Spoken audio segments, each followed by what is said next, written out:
Hello and welcome to week 26 of 52 Weeks of Storytelling. Woo! I'm so excited you're here. So, I'm going to jump straight in to what is 52 Weeks of Storytelling. 52 Weeks of Storytelling is how you can write 52 pages of your story, really. That's the bottom line. So, if you are working with someone else, if you are in a care facility, if you're activity staff, you're a caregiver, you can also use these prompts to plan your activities. You can work with someone to help them tell their life story. You can help them tell one page of their story at a time, which is kind of how we do things around here. We like breaking things down and making it simpler. So the 52 Weeks of Storytelling video series is dropped on YouTube every week for 52 weeks. We're in week 26, so you can do the math on how many more weeks we have. And that's what you can expect every week. So with that, I want to share with you also about the journal. So the journal is a companion guide to the 52 Weeks of Storytelling video series. You can grab a printable version on Etsy, which is a PDF download that you then print on your very own printing machine or go get it printed somewhere. Additionally, you can, which is my personal recommendation, is to go to Amazon and get a printed journal, which means Amazon does the printing binding for you and it shows up in a lovely, fabulous book. So when you're using the journal, remember that you can cross things out, use it as a guideline. The videos do follow the order that's in the journal itself, but you don't have to go exactly that way. There are spaces for you to write notes for each of the questions and also a place to actually write your full story.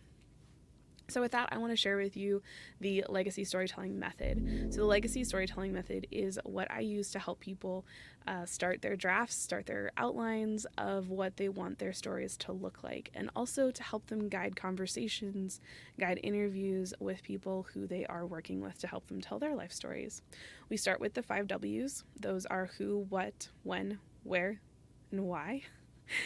The why is really how, why did this moment happen? How did you get there? What had to happen in order for that moment to happen for you, or for your family, or for your friends, whatever the case might be? The second set of questions is focused on feelings and impact and what you want people to remember about the moment. On the website, you can find lots of different prompts that focus a little bit differently on each question on the legacy storytelling method. I've done a lot of the legwork for you. There's over 100 pages of prompts to go through and look at. And just with these videos, it is pretty standard and generalized.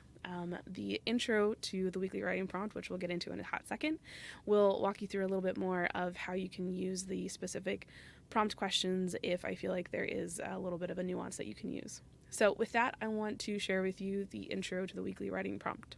So the weekly writing prompt this week is music memories.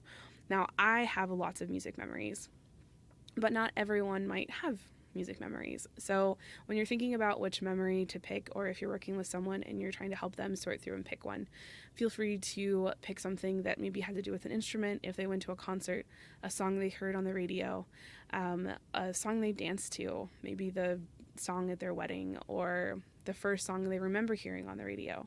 Those are all music involved things. So really anything that goes along with that. It could also be dancing, and it really, again, this is a guide, so feel free to use anything. The who's could be who they were with, who shared the song with them, who gave them their first CD, and then following with all of the rest of the questions of what happened, when, where, why did it happen, and then the impact part and digging deeper of how did they feel about that moment, how did they feel in that moment, how did they feel later, did it have an impact on their life, and then what do they want people to remember about that moment. So with that, I want to share with you my personal story example. So like I said, I have lots of music memories. One of my favorite ones is actually going to Irish sessions with my dad. Most often those took places in bars. So I grew up going to bars, specifically Irish bars, which I absolutely loved that part of my childhood and teenagehood. I got to experience a lot of different musical instruments. I got to hear lots of different people sing and learned about people who couldn't read music that still played, people who read music that still played, and all of the people in between. And I loved the fact that my parents put an emphasis on music and allowed us to have experiences that a lot of other kids didn't get. So that is my favorite story example. And I think what I want people to remember about this particular memory for me is that you never know what is going to have an impact on the people around you, whether it's your kids, your friends, your family, your partner, your spouse. Each moment that we live together, that each human experience that we have together can have untold impact for the rest of their lives. Now, this is not putting pressure on you to do massive, impactful things, but things that we do in our daily lives can have massive impact, and we don't need to know that it's happening for it to be important and wonderful. So, don't forget to show up. Don't forget to talk to the people you love, and of course, to share your stories. I hope that this video has given you some things to think about in regards to how you interact with others and your music memories. And until I talk to you again, I hope you have an incredible day, and happy writing.